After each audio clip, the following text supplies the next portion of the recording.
Pour faire de la trigonométrie, la calculatrice doit être réglée en degrés. Elle doit indiquer à l'écran DEG ou D. Si ce n'est pas le cas, il faut entrer dans le menu des réglages, avec la touche Mode ici. On choisit degrés, puis on valide. L'autre possibilité consiste à réinitialiser complètement la calculatrice. On utilise les touches seconde 0 et on valide avec la touche 2. Si on se rend dans les paramètres de la calculatrice avec la touche mode, on s'aperçoit que tous les paramètres sont à gauche, et notamment l'angle étant degré. On a un angle de 50 degrés. Pour calculer son cosinus, on tape cos 50, fermez la parenthèse, entrée. La parenthèse n'étant pas obligatoire. On obtient un résultat d'environ 0,64. Pour le sinus, on tape sinus 50, entrée, et on obtient un résultat d'environ 0,77. Pour la tangente, on tape tangente 50, entrée, et on obtient environ 1,19. Voyons comment on peut retrouver la mesure d'un angle. On cherche par exemple la mesure d'un angle, sachant que son cosinus vaut 0,2.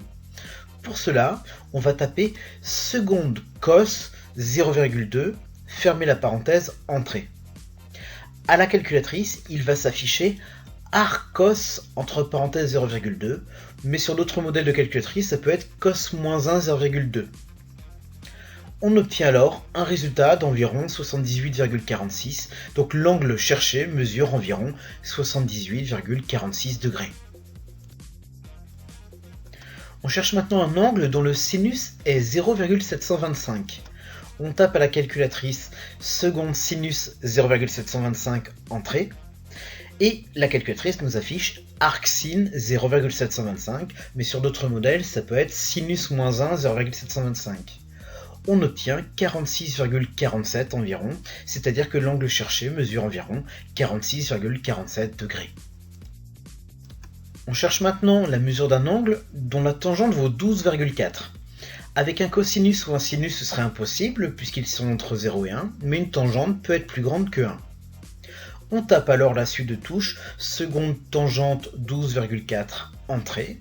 La calculatrice affiche arc-tangente 12,4 ou tangente -1 12,4 sur d'autres modèles, et on obtient une valeur autour de 85,39, donc l'angle cherché mesure environ 85,39 degrés.